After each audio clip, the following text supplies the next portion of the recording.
안녕하세요. 니체 짜라투는 이렇게 말했다 71강 진행하겠습니다. 오늘도 일부 6장 청백한 범죄인에 대하여 진행을 하겠습니다. 니체의 사유 체계가 굉장히 심오합니다. 그래서 지난 시간에 니체가 얘기한 망상론을 이해하기 위해서 불교 사상을 빌어왔습니다. 그래서 불교에서 이제 석가모니가 이제는 가르치신 그 가르침 중에 12년론, 12연기론이라는 게 있습니다. 여기 보면은 우리가 생로병사하고 있는 이 그 카르마 업장에 이 세계가 시작이 된 그 원인 그리고 조건이라고 하는 것은 사실은 무명이었다고 하는 거죠. 그 무명으로부터 생로병사가 이제 들어오는 거죠. 그러니까 이것이 원인이 되고 인연이 돼서 결과로는 생로병사 세계가 돌아가고 있다. 그때 이 무명을 제가 망상이라고 말씀을 드렸습니다. 허무망상이 곧 무명이다. 그래서 무명은 곧 허무망상. 허무망상인데 이 허무망상의 내용은 바로 이 세상의 주객으로 분리되어 있는 이원 분별심, 분별되어 있다고 하는 망상이라고 하는 거죠. 이원으로 그러니까 이원적 세계로 분리를 시키면서 이 세계가 굴러가는 거죠. 그러면서 이 허무 망상을 벗어나기 위한 과정. 그러니까 이것들은 이제 계속 혼수빛 돼서 굉장히 강고하게 지금까지 이제 내려오고 있는 건데 그것을 벗어나는 과정으로서 불교에서는 이걸 치밀하게 연구를 한 거죠. 그래서 그 통상적으로 1중이제, 2중이제, 3중이제 이 단계별로 이렇게 절대 부정 개념으로 나가는 거예요. 망상을 부정해 나가는 거죠. 계속. 그러니까 첫 번째는 우리가 유의 세계에 대한 망상이 있다. 두 번째는 유의 세계의 망상을 걷어내기 위한 무의 세계를 열게 되는데 또 무의 세계에 또 집착하는 집착 망상이 또 생기게 되는 거죠. 그래서 우리가 세계에서 니체가 얘기하는 플라톤의 이데아론이라든가 기독교의 이원론적 사유 체계들은 거의 일중이제에 속하는 것이다라고 하는 거다. 그래서 유무론이네, 유무론. 근데 유무론을 또 넘어서고자 하는 비유, 비무, 중도 해결에 대한 또 그것이 드러나게 되는데 이것은 또 중도에 대한 또 망상이 또 생기게 되는. 이게 망상들이 계속 한꺼풀 벗겨내면 또 새로운 망상이 있고 그걸 또 벗겨내면 또 망상이 있고 벗겨내는 과정이 그러니까 이것도 아니고 이것도 아니고 이것도 아니다 이런 식의 뭐야 자꾸 이게 자기 부정이죠. 자기 부정. 그 망상의 세계 속에는 나에 대한 부정, 그 아상에 대한 부정, 그 망상의 세계는 이 세계에 대한 부정. 그것은 이 무상론이라고 하는 거죠. 그게 무상론, 무아론 이렇게 되는. 그것을 벗어나는 이 망상을 벗어나는 과정은 절대 부정의 과정이 되니. 그러면서 이론론으로 가는 거죠. 유무가 본래 하나고 그렇죠. 그래서 나눠져 있는 게 하나라는 거로 가는 거예요. 그래서 가서 나오면은 그 이원론적 세계라고 하는 것도 사실 내가 창조해낸 것이라는 자각이 있고 그 망상을 완전히 벗어나기 위해서는 다시 이 세계로 들어와야 되는 절대 긍정의 또 과정이 있다고 하는 거죠. 이론에서 다시 이원으로 다시 들어오는 과정이 있다는. 그래서 지금 니체가 얘기하는 이 짜라수라의 수준은 바로 3중 이제 상태라고 하는 거죠. 3중 이제 상태.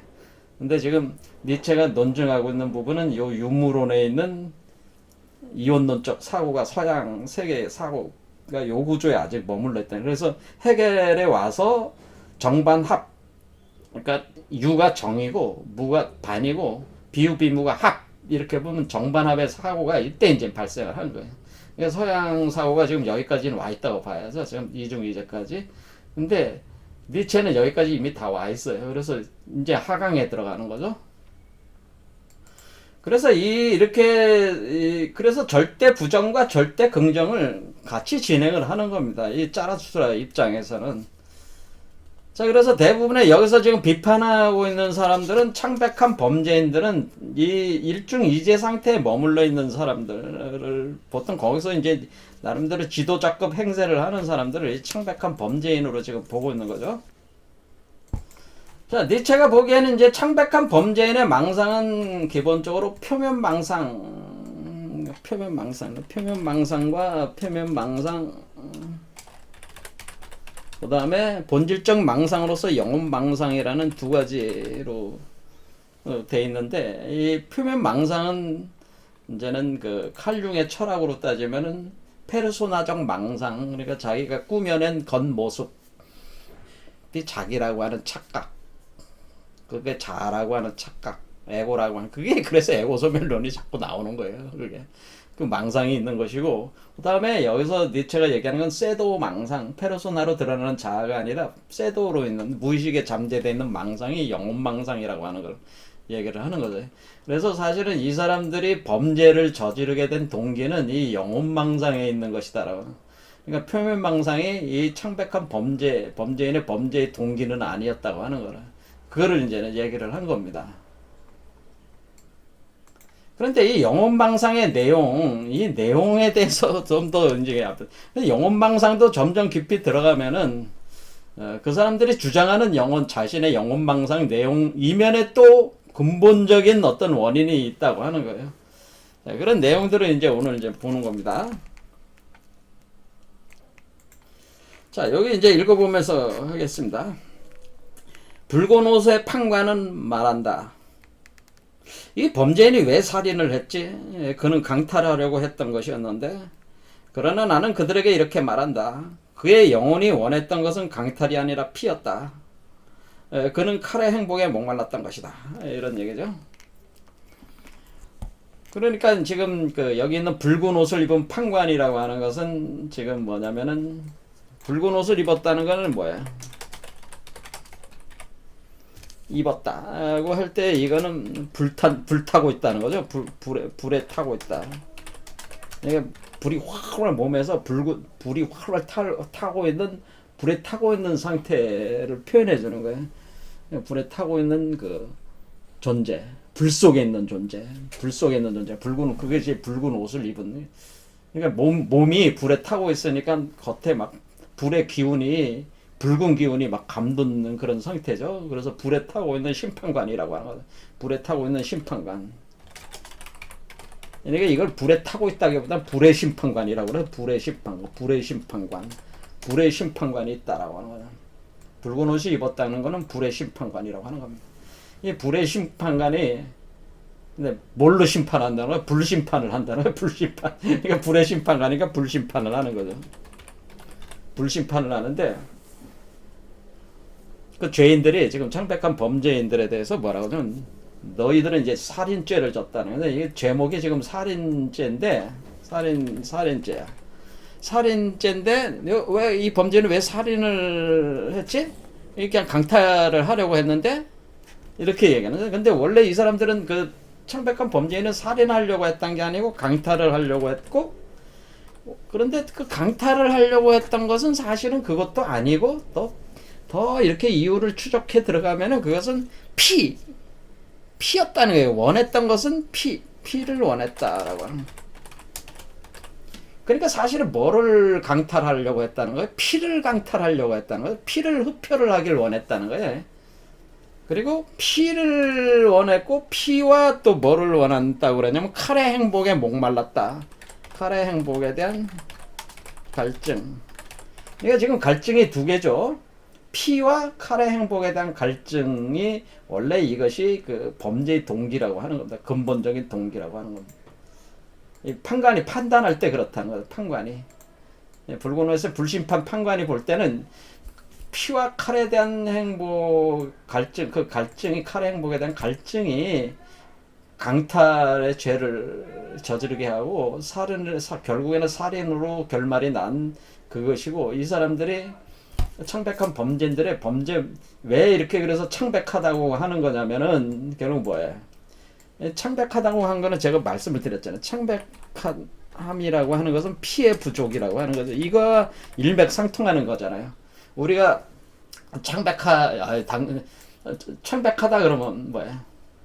주로 창백하다고 할 때 빈혈 상태에 있으신 분들이 얼굴에 피가 없잖아요. 그러니까 그거는 이제 피가 좀 부족한 상태라고 많이 얘기를 하잖아요. 그러니까 피가 부족한 상태가 창백한 상태야. 그러니까 이 피가 부족하니까 피를 흡혈해야 돼. 그렇죠. 그래 피를 흡혈을 하려면 칼춤을 쳐야 된단 말이야. 칼을 휘둘러서 피를 난자질해서 피를 뽑아내야 돼. 그래 칼에 대한 행복 그것이 원래 이게 창백한 범죄인의 그 죄목인데, 근데 문제는 이 창백한 범죄인들이 이 지금 이 심판관이 얘기한 진짜 범죄의 동기인 피와 칼의 행복에 대한 갈증에 대한 이 동기를 이 창백한 범죄인들이 인정을 안 한다고 하는 겁니다. 그 다음 내용이 이제 그 내용입니다. 하지만 범죄인의 가련한 이성은, 지금 이 사람들은 가련한 이성이라고 하는 건 뭐예요? 지금 이 사람들은 이혼론자잖아요. 이혼론자니까 지금 육체는 더럽고 추악하, 육체는 영혼을 감두는 감옥이다 해가지고 이데아적인 세계를 추구해 나가는 사람들이니까, 이데아적인 세계를 추구하는 거를 뭘로 하는 거예요? 지금 이성으로 하는 거잖아요. 이성적 세계. 감정적 세계가 아닌 이성적 세계로 나가려고 자꾸 하는 사람들인데, 이 사람들이 지금 뭐예요? 지금 창백한 범죄인으로서 살인 강탈자로서 지금 심판을 받아야 되니까, 사실 이 사람들의 이성은 실패한 거잖아요. 결론적으로는 실패했어. 결국 살인과 강탈로 나갔으니까, 그러니까 이 가련한 이성이 돼버린 거죠. 그러니까 이 가련한 심판을 받는 이 가련한 이성이라고 하는 가진 이 자들은 바로 이러한 광기를 포착해내지 못하고 오히려 그를 설득했다. 그러니까 이렇게 심판관이 너희들이 이 살인과 강탈을 저지른 그 근본적인 동기는 피와 칼의 행복에 대한 갈증 때문이었다라고 얘기하니까, 그건 심판관이 잘못 본 것이다. 그게 아니다. 왜냐하면 피와 칼에 대한 행복에 대한 갈증이라는 건 이거 흡혈행인데, 흡혈은 광기 아니냐. 흡혈은 광기잖아요. 누군가를 잡아먹는 거잖아요. 광기다. 나는 광기가 아니다. 근데 이성이 어떻게 광기를 부릴 수가 있냐. 이성은 냉정한 것이다. 합리적이고 냉정한 것이다. 그러니까 이 사람들은 지금 뭘 부정하나? 나는 지금 이성주의자인데, 이성합리주의자는 냉정하다. 그렇죠? 냉정한데 무슨 광기가 있냐? 광기는 불에 타가지고 활활 타오르는 그 속에서 부리는 그런 것인데, 냉정한 존재된, 나는 감정적 존재가 아니다. 냉정한 존재로서 나는 합리주의자이기 때문에 나는 냉정한 존재로 광기는 어불성설이다. 이렇게 이제 주장을 해요. 내가 그럴 리가 없다. 나는 그럴 리가 없다. 그걸 부정을 한다는 거야, 자기는. 근데 왜 이렇게 광기를, 그러니까 이 사람들은 자기 자신이 왜 그런 행동을 하고 있었는지를 자기도 모른다고 하는 거지. 이 사람들은 자기가 왜 강탈하고 살인을 했는지 사실은 심판관이 볼 때는 피와 칼에 대한 갈증 때문에 그런 것인데, 그것을 이 사람들의 이성이라고 하는 그 최고의 분석력을 발휘를 해도 그걸 파악을 못하고 부정을 하고 있다는 거죠. 그러면서 오히려 그를 설득했다네. 그게 아니다. 내가 왜 내가 무슨 그런 광기로 내가 살인할 리가 있냐. 내가 왜 피와 칼의 행복에 대한 갈증이 왜 있냐. 그건 말이 안 된다. 네가 당신 심판관이 그렇게까지 주장을 한다면 내가 이건 인정하겠다. 이런 얘기가 그 다음 나와요. 그러나 강탈 정도로 하자. 그냥 강탈 정도로 우리가 합의를 보자. 피와 칼에 대한 행복은 너무 나간 얘기고 강탈 정도는 합의를 보자. 내가 그걸로 내가 제목을 삼자. 복수하는 걸로 말이지. 그래서 이제 여기서 이제 복수 얘기가 나오네. 내가 강탈을 한 거는 복수심 때문이었다는 그런 이제는 변명을 하게 되는, 또 변명을 하는 거죠. 그러니까 일단은 그 페르소나적 변명이 있었고, 자기는 살인한 것도 아니고 강탈한 것이 아니라는 변명이 있었고, 이제는 이렇게까지 나온다면 내가 강탈까지는 내가 했다고 인정을 하는데, 그거는 내가 강탈한 이유가 있다. 왜 그러냐면 그건 내가 복수를 하려고 했다라고. 근데 이건 제목은 인정을 하는데, 강탈에 대한 인정하는 그거는 자기 합리화죠. 왜 복수를 하려고 하냐. 뭐에 대한 복수냐. 그거를 제가 설명을 했습니다. 뭐에 대한 복수냐라는 거는 여기 내용에 나와 있지는 않지만은 다른 데 내용들이 나와 있기 때문에 제가 이걸 이제 설명을 저번에 계속 드렸는데, 이 복수는 어떻게 일어난 거냐면은 뭘 복수를 하려고 하는가라고 그랬어요, 제가. 이 복수는 신에 대한 복수라고 했다는, 신에 대한 복수라고 제가 얘기를 했습니다. 그러니까 이 사람들이 볼 때는 이 사람들은 지금 상당히 당시에 서양 사회에서 나름대로 이성적 능력이 특출난 사람들이라.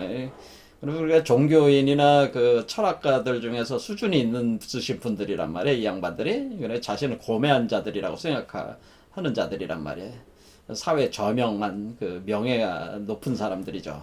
부귀영화를 누리고 있는 사람들이 당대 사회에서. 그런데 이 사람들이 왜 신에 대한 복수를 하게 되는 거냐면은 자신들의 사고적인 개념에서 이원론이라고 하는 것은 이 현상계를 더럽고 추악하고 고통스러운 세계로 보는 거 아니에요. 그러니까 이 고통스러운 세계를 완전한 신이 고통스러운 세계를 창조했다고 하는 사실 자체가 자신들은 신이 완전하다고 보는 거잖아요. 완전한 신이 고통스러운 세계를 창조했다는 이 사실 자체가 받아들이기가 어려운 거죠. 그렇잖아요. 이 고통스러운 세계를 왜 창조했어? 그러니까 인간을 고통스럽게 만든다는 거죠. 인간을 고통스럽게 만들고 더 직접적인 자신들을 고통스럽게 만들었다는 거예요. 그러니까 누가 만들었다는 거예요? 신이 그렇게 했다는 거예요. 신이. 그러니까 자신은 그 신에 대해서 자신은 겉으로는 신에 대해서 신을 믿고 신이 자신을 구원해 주기를 간절하게 바라고 거기에 매달리고 있지만은 왜 자기 스스로가 이 벗어날 수 없는 운명적 구조잖아요. 지금 신이 구원해 주지 않으면 구원받기 힘들잖아요. 구원해 줬다고 하는 행위 자체가 뭐 자기 자식을 보내가지고 십자가에 못 박혀서 죽어줌으로써 신이 동정을 해가지고 인간들을 구원을 그런 방식으로 했다고 하는 사실이지만은 그렇게 했다고 해서 지금 자신의 삶에 있어서 고통이 없는 게 아니잖아요. 그 자체가 어떤 효력이 지금 있는 게 아니죠. 자기가 천국 상태에 있는 게 아니잖아요. 그래 그런 것도 사실 확실히 믿기 어려운 얘기죠. 그러니까 어쩌나 자신의 현재의 삶은 너무나 고통스러워. 그러니까 이런 신에 대한 분노라고 하는 자신을 무능력하고 초라하게 만들고 자신을 신에 의존할 수 없게밖에 만드는 그래서 자신이 현실에서 누려야 되는 쾌락과 즐거움을 누릴 수 없게 만드는 거죠. 특히 제가 말씀드린 거는 신부나 수녀 같은 분들이 그런 거예요. 평생 동안 수도원이나 수녀원에서 그 신을 모신다고 하는 것 자체는 겉으로는 그럴싸하고 숭고하게 보이지만은 사실은 뭐예요? 그 저주죠, 저주. 삶에 대한 저주야. 생명에 대한 저주잖아. 그렇게 생각 안 되세요? 신에 대한 그런 헌신을 한다는 것 자체가 왜 이렇게 재미없는 세상을 만드냐, 왜 이렇게 고통스럽게 만드냐라는 거는 거죠. 그거에 대한 복수로, 그러니까 그렇게 신부나 수녀처럼 그리고 신에 대해서 자신이 아주 순수한 신앙인으로서 믿음이 높은 자로서 살려는 그런 모습을 꾸며서 자꾸 보여줘야 되는 치만은 자기 내면은 너무나 황폐하고 고통스럽다는 거죠. 그러니까 이런 자신의 모습을 어때 신에 대한 복수심으로 이 세계를 엉망진창으로 만들려고 했다고 하는. 그래서 이 세계를 엉망진창으로 만들므로써 그 세계를 엉망진창으로 만드는 요소는 뭐냐면 결국 이원론을 계속 확산시키는 것이 이 기독교 전도를 자꾸 하는 게 뭐예요? 이 세상을 엉망으로 만드는 거죠. 그 사유체계를 계속 퍼뜨리는 게 이게 전염시키는 거죠. 그래서 복수하는 행위가 뭐예요? 복수하는 행위가 전염행위죠. 전염이 뭐예요? 전도하는 거야. 그래서 기독교 전도하라다는 게 서구 문명이 전 세계로 이제 침투해 들어가면서 소위 근대성, 합리성, 이성적 어떤 그런 세계에 있을 우월성을 내세우면서 그걸 타고 기독교와 카톨릭이 들어가면서 자신의 신의 관념들을 이제 퍼뜨려 나가는 게 그게 전도에 나간 거잖아요. 그게 전염행위잖아요. 그러니까 자신들은 우월하고 그렇지 못한 타 문명권은 열등한 대상들로 뭐 일종의 근대화 시켜준다고 하는 거죠. 그런 것들이 뭐야? 사실은 전염하는 행위야. 그렇죠. 그들을 고통스럽게 만들기 위한 행위들이에요. 이 세계를. 그래서 이게 복수라고 하는 거죠. 그래서 이 세계를 그렇게 만들면서 이 세계가 무의미하다는 것을 확산시킨 거죠. 이 세계는 허무한 세계고 무의미한 세계고 자꾸 저쪽으로 가야 되는 그런 세계로 이렇게 해야.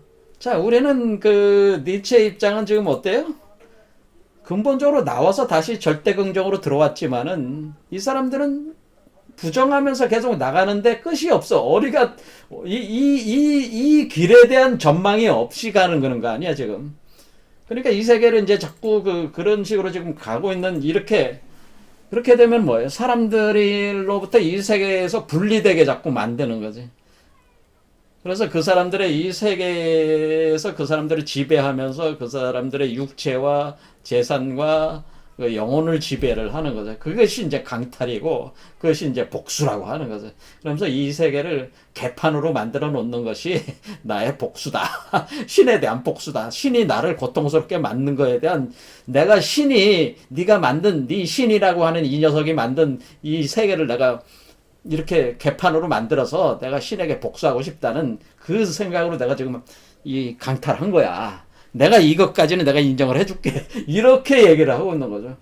근데 니체가 볼 땐 뭐해? 그거는 네 헛소리고, 그거는 너의 또 망상이고, 진짜 원인은 뭐야? 판관이 내린 거는 피와 칼에 대한 행복이 너의 진짜 동기다라고 하는 거예요.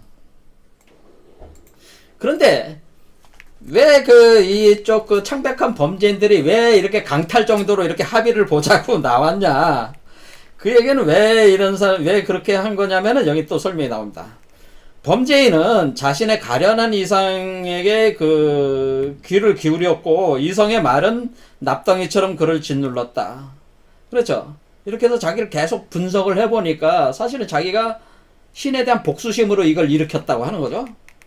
그래서 그게 이제 짓눌렀잖아. 원래 자신은 신에 대한 종이고, 신의 노예를 자처했던 자들인데, 이 자들이 사실은 신에 대한 복수를 하려고 했던 거 아니야. 그렇죠. 그러니까 무겁게 이렇게 누르는 거죠. 그리하여 그는 살인을 하면서 강탈까지 했다. 범죄인은 자신의 광기를 부끄러워하고 싶지 않았던 것이다.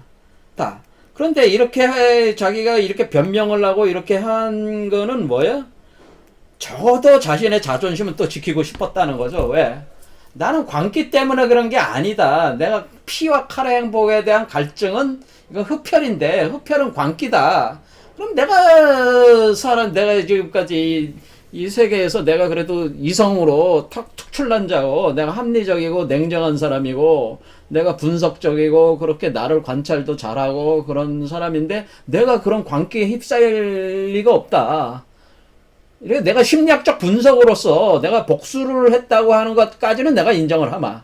하지만 내가 아무리 미쳤어도 그렇지 내가 피를 흡혈하기 위해서 했다는 건 말이 안 된다. 또 이렇게 이제 주장을 하는 거예요. 그렇게 해서 그런 것을 부끄러워하고 싶지 않았던 것이다라고 하는 거죠. 자, 그럼 이 사람은 여기까지 이제는 심리적으로 이제 니체가 계속 파고 들어가. 또 파고 계속 전해. 왜 너 살인을 했느냐 계속 파고드니까 이제 이 사람들 이제 계속 따라 들어가면서 내가 신에 대한 복수 때문에 아니 더 들어가니까 뭐 이것도 망상이었고 내가 저의 피에 대한 갈망 칼에 대한 행복에 대한 갈증 이것으로 때문에 내가 했다 그런 거를 암암리에 인정을 하는 거죠. 인정을 하지만은 인정하고 싶지가 않은 거야. 부끄러운 거지. 그렇죠. 내가 이성적인 사람이 감히 내가 광기에 사로잡힐 수 있단 말인가? 그거는 또 인정하고 싶지 않은 발버둥이죠. 미친 듯이 뭐야? 이 범죄의 동기에 대해서 자기를 인정하고 싶지 않은 거지. 자기가 몰랐던 동기들이잖아. 이런 게 다. 그렇죠. 자기가 파묻었던 동기들이란 말이야. 이게 한마디로 우리가 칼융에 심리학적으로 이 개인 무의식 깊이 파고들고 있는 거죠. 깊이 파고드니까 이제 드러나는 거죠. 이런 실태 자체가 이제 드러나는 겁니다. 자, 그러면서 이제 그러자 이제 죄라는 납덩이가 다시 한번 그를 짓누른다. 그리고 그의 가련한 이성은 다시금 몸이 뻣뻣해지고 몹시 마비되고 몹시 무거워진다. 그러면 내가 이 흡혈에 대한 갈증, 피를 섭취하고자 하는 욕망, 내가 이런 것 때문에 내가 했단 말인가? 그럼 뭐야? 결국에는 이거는 끔찍한 광기 속에서 자신이 강탈과 살인을 했다는 거 아니에요. 그 죄에 대한 자각이 오면 어때요? 그 납덩이처럼 그 죄성 그것이 누르는 거죠. 이렇게 그래서 정말 그랬단 말인가 내가 뭐 이런 불의 심판관이 하는 얘기를 부정하고 싶지만은 인정할 수밖에 없는 그런 상태로 몰려가고 있는 거죠. 그러니까 몹시 마비되고 몹시 무거워진다. 그가 머리를 흔들 수만 있다면. 그러니까 그게 지금 뭐야? 지금 머리로 자꾸 이제 분석하는 거죠. 내가 왜 이렇게 했더니 원인 동기를. 근데 머리를 흔들 수만, 머리 탁 흔들어가지고 이게 뭐야? 이런 사고의 그 이성, 가련한 이성의 분석 작업만, 이 분별하는 과정을 멈출 수만 있으면은 내가 좋겠는데, 이게 멈춰지지 않잖아요. 계속 이게 생각이 돌고 있잖아요. 흔들 수만, 그의 무거운 짐도 굴러 떨어질 텐데. 진짜 진실을 마주보게 된 거죠. 이제 진실을 마주보게 점점 되니까, 감당할 수가 없네. 지금 자기의 이성으로는 감당할 수 없는 상태가 되니까, 이 이성을 차라리 버리면은, 좋겠는데 굴러 떨어질 텐데 하지만 그런 머리를 누가 흔들 수 있단 말이야. 이런 거지. 멈출 수가 없잖아요. 그러니까 이제는 몰린 거죠. 완전히 몰려가지고 이 분석 능력이 이제 여기까지 오는 거예요. 와가지고 이제는 끔찍하게 자기가 얼마나 끔찍한 일을 저질렀는가를 이제 자각하기 시작하는 겁니다. 그때 뭐라고 이제는 얘기를 하냐면 바로 이 사람의 정체는 누구냐? 청백한 범죄인의 정체는 누구냐? 이런 청백한 범죄인, 이 피를 갈구했던 이 청백한 범죄인의 정체. 이건 이제는 우리가 세상에서 나름대로 고매한 이성주의자라고 하는 자들, 그래서 뛰어난 자들이라고 하는 자들, 이연돈적 세계를 구축을 해서 세상에 퍼뜨렸던 이 자들인데 이 자들의 진정한 정체가 뭐냐라는 거지.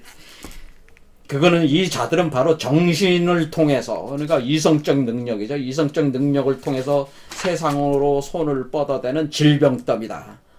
그러니까 이 청백한 범죄인들은 정체는 바로 질병더미다라고. 질병. 범죄인들은 질병더미. 그리고 뭐냐면은 세상에서 먹이를 찾으려고 한다.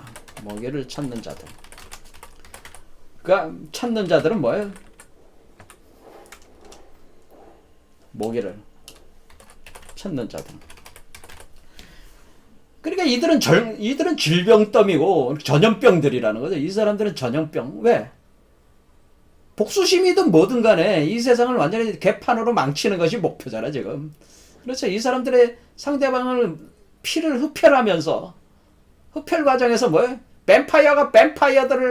뱀파이어가 그 사람들의 목줄기를 딱 물면은 그 사람들도 어떻게 돼? 뱀파이어로 변하잖아요. 바이러스가 들어가는 거잖아요. 그러니까 뱀파이어들을 만들어내는 뱀파이어라는 거죠. 이 뱀파이어. 제가 이 흡혈 광기를 부리는 자들은, 이 자들은 뱀파이어다. 뱀파이어와 같은 자들이라고 하는. 그러니까 이 뱀파이어들을 또 만드는 거잖아요. 좀비가 좀비를 만드는, 뱀파이어 또는 좀비라고 이렇게 보면 좀비와 같은 존재들이다. 타인을 물음으로써 그 물리는 그게 먹이죠. 그 먹이를, 살을 뜯어 먹으면 그 존재도 뭐예요? 뱀파이어가 되고 좀비가 되잖아요. 그렇게 범죄, 질병더미고, 이 자들은 바로 끊임없이 피를 흡혈하기 위해서 찾아다니는, 그 대상체를 차고 다니는 그 어둠의 존재들, 먹이를 찾는 자들이라. 이렇게 이제 표현을 한 거죠. 그래, 아주 딱 맞는 말이 좀비 같은 존재, 뱀파이어, 좀비 같은 존재들이라고 하는 겁니다. 또 다시 얘기했습니다. 이 사람들의 정체는 뭐냐? 이 사람의 정체는 다시 또 좀처럼 곁에서 쉬지 못하는 뱀들에 얽히고 설킴이다. 그러니 뱀들은 세상으로 뿔뿔이 흩어져 먹잇감을 찾게 된다. 자, 뱀들이라고. 이 사람들은 청백한 범죄에는 뱀들이다. 뱀들이라고 그랬습니다. 뱀들. 근데 뱀들인데 이 뱀들은 지금 우리 이범현 씨 수태분만 하는 사람들은 뱀들이 몸 밖으로 안 나가고 뱀들을 안에서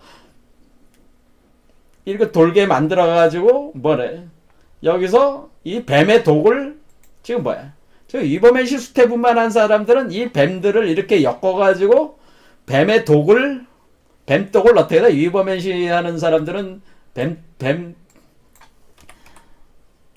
뱀독을 빼서 약으로 만들고, 이범현 씨 피로 제조를 하는 거에 바로 이 이범현 씨 수태 분만하는 사람들인데, 피로 제조해서 이범현 씨를 육화하는 사람들이 사람들이 원래 이 수행하는 사람들인데, 이 위법의식의 길을 가는 사람들인데, 이 사람들은 뭐야? 이 뱀독을, 이 뱀들을 자기 몸 안에서 이렇게 해가지고, 뱀들을 약으로 만들고, 위법의 일시로 필요해서 봉황체로서, 이제 뱀에서 변화해가지고 봉황체로서, 피닉스로서, 불사조로서, 위법의 실을 육화하는 사람들이란 말이에요.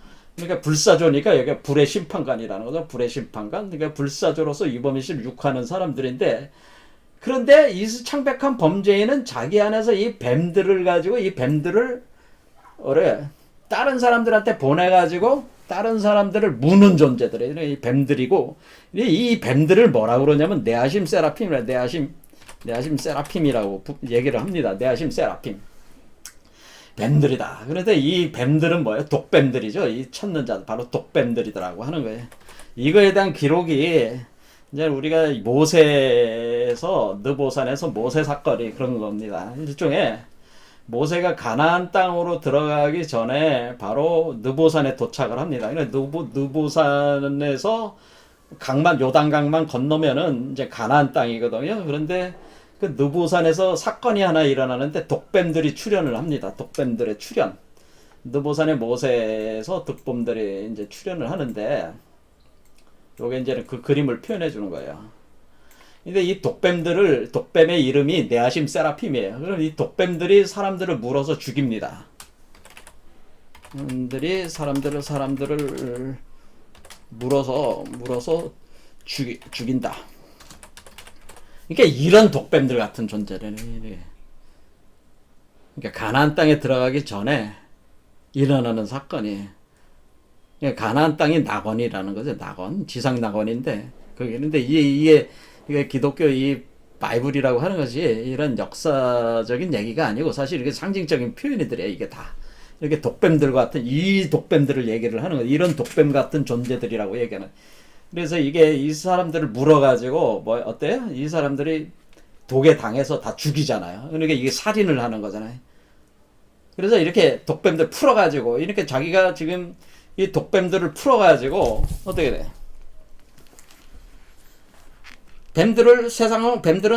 그러니 뱀들은 세상으로 뿔뿔이 흩어져서 먹잇감을 찾고 물어가지고 어때요? 독을 주입해가지고 그 사람들을 죽여. 그렇죠. 그런 상태죠. 자, 그러니까 우리는 여기서 이제 이 심오한 그 니체의 그 사유에 얼마나 이 사람이 심오한가를 또 한번 느낄 수가 있는데요. 여기서 자, 그럼 우리는 여기서 위법의식 수태분만이라고 하는 것은 결국 우리 안에 있는 뱀들의 독을 빼가지고 이 활활 타는 불뱀으로 만드는 거예요. 불뱀들. 여기서 등장하는 게 이 독불뱀이에요. 이게 뱀이 그냥 불뱀이 아니고 독불뱀이라고 하는 거예요. 불뱀. 독불뱀들을, 그러니까 이게 그래서 불의 심판이라고 자꾸 하는 건 여기 한다고 하는 거죠. 이 독불뱀들이 이제 사람들을 물어서 죽이는데, 지금 우리가 이 위법의식 수태분만하는 사람들은 자기 몸 안에 있는 뱀들의 독뱀들에게 이제 불을 가하는 거죠. 이게 태양과 달에 불을 가하는 거예요. 불을 가하면은 이 뱀들이 그냥 몸부림 치는 거잖아요. 몸부림 치면서 이 뱀들이 어떻게 독을 막 뿜어낸단 말이야. 이 뱀들이 이 운동 속에서 독을 막 뿜어내면은 몸에 이제 독들이 차는 거죠. 그럼 제가 독을 이독칙독이라고 그랬잖아요. 그래서 독을 약으로 전환시키는 거예요. 그래서 우리 위법의식 수태분만한 사람들은 독을 약으로 전환시키고 그 약을 피로 삼아가지고 위법의식에 몸을 만드는 육화 작업을 한단 말이에요. 이게 원래 과정이란 말이야. 그런데 이 사람들은 지금 뭐예요? 이 독불뱀들을, 이 사람들은 창백한 범죄인들을 뭐가 안 된다는 거예요? 독을 약으로 못 만든다는 거죠. 독을 약으로 못 만든다는 거죠. 못 만드는 존재들이라고 하는. 이게 독을 약으로 못 만드는 존재들. 그럼 이건 뭐예요? 자기 몸에서 약을 생성을 못 하잖아. 그렇죠? 약이 뭐예요? 이 약은 위법의식 육화에 소요되는 피잖아. 그렇죠? 이버메시를 만드는다고 하는 건 이버메시 피가 나와야 되는 거야. 그러니까 요 약이 피란 말이야. 근데 이 피가 있어야지 이버메시를 만든단 말이야. 그러면 이버메시를 육화하는데 소요되는 피. 근데 이 사람들은 지금 그 독을 약으로 못 만들어. 그리고 이버메시 피를 못 만들어. 그런데 이것은 이버메시 육화에 소요되는 피야. 그러면은 이 사람들이 피에 대한 갈증을 느낀다고 하는 거는 뭐예요? 창백한 범죄인들도 위버맨시를 수태분만하고 싶어 한다는 거죠. 결론적으로는.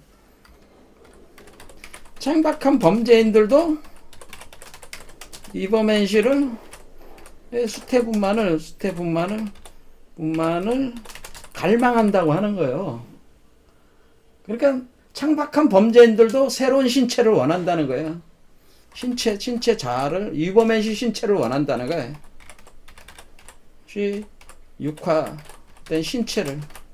육화된 신체를 원한다. 그럼 이건 뭐야? 그러니까 이 사람들은 근본적인 그 살인의 동기가, 이 사람들은 지금 이 사람들은 지금 이혼론자들이잖아요. 이 사람들은 신체 경멸론자들이잖아요. 이 사람들은 신체 경멸론자이기 때문에 자기가 이데아적인 이성주의를 주장을 했고 신체를 떠나려고 했던 자들이잖아요. 그런데 이 사람들이 다시 그 피를 갈망한다는 거는 이범의 신체를 또 원한다는 거잖아요. 그럼 이 사람들은 어떤 사람들이라는 거예요? 자기 모순에 빠진 사람들, 자기 모순에 빠졌다고 하는 거죠. 자기 모순이잖아 지금. 자기는 신체를 벗어나기 위해서 정신세계로, 이데아 세계로 가려고 했는데, 그때 또 신체에 대한 갈망이 또 있는 거야. 근데 우리가 떠나온 신체와, 우리가 이 인간의 신체와 이범의 신체는 엄연히 다른 거죠. 왜냐면 지금 인간의 신체 안에는 독이 있는 거잖아요. 그 독을 갖다가 정화를 시켜가지고 우리가 약으로 만들어서 피로 만들어서 그것을 이범의 신체를 만드는 거란 말이에요. 그러니까 근데 이 사람들은 지금 피에 대한 갈망이 있다고 하는 것은 뭐야? 사실은 이 사람들도 이범현실을 수태분만하고 싶어 한다는 거지. 그 근본적인 마음 속은. 이걸 이제는 알아낸 거죠. 니체가. 그러니까 이 사람들도 사실은 피에 대한 갈망이 있다고 하는 거야. 바로 이 이범현씨가 누구냐면은, 제가 누차 이범현씨를 기독교적으로 이제 불교 얘기를 했으니까, 이범현 씨는 누구냐면은, 이범현 씨는 사실상에 있어서는 육화한 예수 그리스도예요. 이거를 이해해야지만이 더 깊이 이해할 수가 있어요. 이범현 씨는 육화한 예수 그리스도예요. 니체는 예수 그리스도를 존경했습니다. 예수 그리스도가 좀 더 오래 살아서 자신의 그 가르침을 좀 더 오랜 시간 전파를 했다면은 기독교라는 이런 종교가 나오지 않았을 거라고 저는 니체는 얘기를 합니다. 사실은 예수 그리스도의 가르침은 기독교에선 더 이상 찾아볼 수가 힘듭니다. 없다는 건 아니고 하나의 형해화됐다는 거죠. 껍질밖에 안 남았어요. 지금의 카톨릭과 기독교 종교 조직은 사실은 너무나 일찍이 권력의 맛을 봤어요. 콘스탄티누스 대제가 313년에 기독교 공인을 하면서 유럽의 그 주도 종교로서 권력의 맛을 보면서부터 그 현상 세계에 있어서의 그 권력을 유지하기 위해서 어떻게 그 자신의 종교 교리 체계를 그 권력을 운영하기 쉽게 조작을 한 거나 마찬가지란 말이에요. 그래 예수가 본래 가르쳤던 것들은 가르침은 사라져버리고 그런 권력을 유지하기에 좋은 이데올로기 구조로 짠 거기 때문에 그게 바로 플라톤 이데아론 같은 것들을 이원론적 사유체계를 기독교로 가져와가지고 만들었다고 하는 거죠. 그래서 이 세상에 대해서 사람들이 관심을 자꾸 멀어지게 해야지만이 이 세계를 더 공고히 이렇게 할 수 있는 거죠. 예전에 뭐 전두환이 이 권력을 공고히 하기 위해서 뭐하는 근데 뭐 올림픽도 유치하고 뭐 프로야구도 만들고 프로축구도 하고 뭐 이런 사람들의 관심을 다른 데로 돌려야 되는 거지. 근데 이 세상이 무미하다고 얘기를 자꾸 함으로써 뭐 이 세계에 대한 권력을 유지하기가 쉬운 거 아니에요. 관심을 자꾸 갖지 못하게 만들고 그런 식으로 이 이론 체계가 만들어졌다고 하는 거죠. 그러니까 정치에 관심을 갖지 못하게, 현실에 관심을 갖지 못하게 이렇게 만들었다고 하는 거죠. 바로 이와 같이 뭐냐면은, 그런데 예수 그리스도가 가르친 거는 사실은 니체의 가르침과 같다고 하는 겁니다. 2000년 전에 연전의 예수 그리스도 가르침은, 예수 그리스도의 가르침은 그대로 니체 철학에 녹아있다고 합니다. 그래서 사실상에 있어서는 니체는 안티크리스트가 아니에요. 사실 예수 그리스도의 사상을 정통으로 사실 이어받은 사람이 사실 니체라고 역설적으로 얘기할 수가 있습니다. 왜? 니체가 반대했던 그 안티크리스트는 당시의 카톨릭 기독교 체제를 얘기하는 거죠. 근데 그 당시의 카톨릭 기독교 체제라고 하는 것이 가장 비그리스도적, 그러니까 예수 그리스도와 완전히 반대의 길을 걷고 있는 거기 때문에 그걸 반대하는 것이 곧 예수 그리스도의 정통성을 확보하는 거 아니겠어요? 그래서 사실은 예수 그리스도의 가르침은 그대로 니체 철학이고 예수 그리스도가 곧 유보멘시입니다. 그래서 예수는 자신을 뭐라고 표현했어? 예수는 자기가 최후의 만찬에서 자신의 피를 포도주, 자신의 살을 빵에 비유를 했잖아요. 그래서 이런 거죠. 빵과 포도주. 일단 여기서 피를 얘기하는 거죠. 자신의 예수의 보혈, 그렇죠? 이 피를 마시라는 거죠. 이 피를 통해서 뭐를 할 수 있다는 거예요? 그리스도 육화, 인카네이션을 할 수 있다고 하는 거죠. 그러니까 예수가 가르친 거는 뭐냐면은 예수의 보혈, 어린 양의 피, 예수의 보혈, 어린 양의 피를 통해 가지고 그 피로 바로 너의 몸속에 그리스도를 육화하라고 하는 거냐. 어린 양의 피로 너의 몸속에 그리스도를 육화하라. 이거를 가리킨 거예요. 그러니까 지금 유보멘시 육화 과정하고 같은 거예요. 어린 양의 피는 어떻게 만들어지는 거예요? 이때 여러분이 포태하고 있는 이 여러분 자신을 암양이라고 하는 겁니다. 그 암양의 피, 그러니까 여러분의 여러분을 암양이라고 하면 여러분의 암양의 몸속에는 여러분의 피는 지금 뭐예요? 독물이잖아. 독이 차 있는 몸이잖아요. 그 독을, 피가 독이다. 피 안에 독이 잠재되어 있는 그 피를 정화를 시켜가지고 어떻게 어린 양을, 암양이 양을 품어가지고 그 어린 양을 피로 만들어서 어린 양을 만들어내는 것. 이 어린 양의 피가 바로 그리스도 육화된 몸의 피란 말이에요. 그러니까 어린 양이 그리스도잖아요. 그러니까 그러니까 여기서 지금 피를 요구했다는 건 뭐예요? 이 사람들도 사실은 근본적으로는 예수 그리스도가 가르친 가르침, 이 피를 통해 가지고 예수 그리스도를 수태분만하고자 하는, 그리스도화하고자 하는, 자기 안에 예수 그리스도를 구현하고자 하는 이런 갈망이 사실은 본질적이라고 하는 거죠. 그런데 문제는 뭐냐면은 이 자들은 스스로 간에 그 몸 안에서 그 독을 약으로, 피로 바꿀 수 있는 능력이 없기 때문에 어떤 짓을 하고 있다는 거예요? 타인의 피를 빨아가지고 타인의 몸속에 있는 피에서 조금의 양이라도 그리스도의 피에 해당되는 정제된 것이 있으면은 그걸 흡수를 하려고 한다고 하는 거지. 그러니까 이 사람들이 지금 하는 행위들은 결국 이 살인과 강탈과 살인이라고 하는 거는 뭐예요? 결국 이 세상 사람들 속에 있는 이 사람들의 강탈의 대상은 뭐야? 진정한 강탈의 대상은 세상 사람들 몸속에 피다라고 하는 거다. 세상 사람들 몸속에는 피를 흡혈하고자 한다고 하는 거다. 그래서 피가 곧 생명이고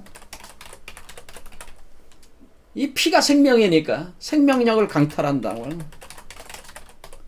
생명력을 강탈하는 건, 생명을 강탈하는 건 살인행위잖아요. 이것이 살인이에요. 자, 생명력을 강탈을 할 때 어떻게 하느냐. 이거 사람들의 세뇌시키는 거지. 최면을 걸고 세뇌시키고. 가장 많이 쓰는 방법이 공포, 두려움을 일으켜주는 거예요. 사람들을 공포와 두려움을 일으켜줌으로써 그 사람들은 생명력이 급속히 위축되면서 생명력이 그 에너지가 방출이 된단 말이에요. 이게 영적인 얘기지만은 그럼 그걸 흡해드려요. 흡수해드려. 이게 꼭 이게 그 뱀파이어처럼 꼭 목줄기를 물어서 흡수해 드리는 게 아니고 그 영적 과정으로서 흡해드리는, 그러니까 뱀을 보내가지고 뱀이 그 사람의 몸을 감아요. 감아가지고 빨아들이는 거예요. 그래서 뱀을 푼다고 하는 얘기가, 이게 굉장히 통찰력 있는 얘기예요. 그들은 뱀들을 풀어가지고 사람들의 몸을 감아서 도구로 이 사람들 몸속에 있는 이 사람들을 도구로 죽이면서 그 생명력을 흡수해 들여온다는 거죠. 그렇죠. 이 사람들이 가지고 있는 약성을 조금이라도 있으면 흡수해 들여가지고 생명력을 갉아먹으면서 지배를 하게 된다고 하는, 바로 이 자들이 하는 짓이, 이런 자들이 왜 그래? 왜 그런 짓을 하고 있냐? 왜? 근데 뱀이 뭐야? 뱀이 사탄이잖아요. 사실 기독교인들이 알듯이 뱀을 뭐라? 옛뱀은 곧 사탄이다. 사탄. 그러니까 사탄, 악마라고 하는 거죠. 그래서 그 뒤에 악마라는 얘기가 나오는 거예요. 그래서 이 가련한 신체를 봐라. 신체가 고통당했던 것, 갈구했던 것을 저 가련한 영혼이 제멋대로 해석했다. 이 영혼은 그것을 살인의 쾌락으로 칼의 행복에 대한 욕망으로 해석했던 것이다. 이제 병이 든 그를 지금 악이라고 불리는 악이 덮친다. 바로 그들이 뱀이니까 지금 그들이 악이라고, 악마라고 불렀던 그 악이 덮친다고 하는, 그는 자신을 고통스럽게 했던 것으로 고통을 가려고 한다. 하지만 이와 다른 시대가 있었고 이와 다른 악과선이 있었다. 여기까지. 자, 이와 같이 자신들이 악이라고 하는 걸 가지고 어때요?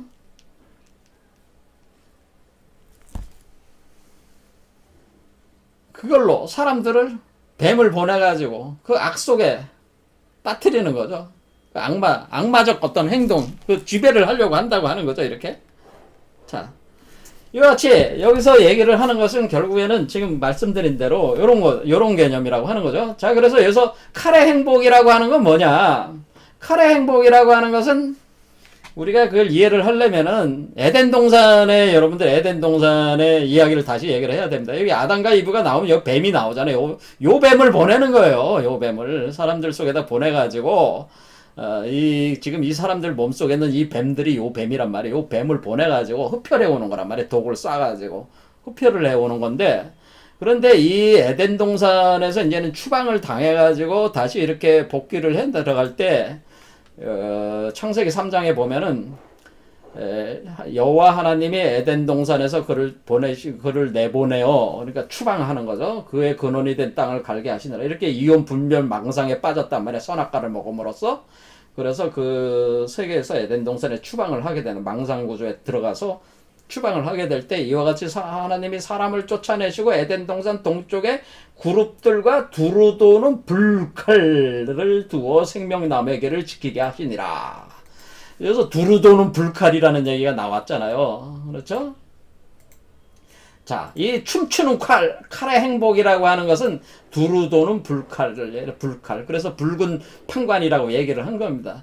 두루 도는 불칼을 두어서 에덴 동산 동쪽에 두어가지고 에덴 동산으로 다시 복귀를 하기 위해서는 두루 도는 불칼의 심판을 이겨내야 돼요. 그래서 이제 붉은 판관이라고 하는 얘기가 뭐냐면 두루 도는 불칼의 심판을 이겨낼 수 있는 자만이 생명나무의 길로 들어갈 수가 있다고 하는 겁니다. 그럴 때 여기서 그룹은 케루빔을 얘기하는 건데, 오늘 시간이 많이 돼가지고 요거는 나중에 더 설명을 드리겠습니다. 그래서 여기서 칼의 행복이라고 하는 것은 두루 도는 불칼, 이걸 이제 표현을 해주는 건데, 이게 도대체 이 두루 도는 불칼이 도대체 뭐냐라는 게 이게.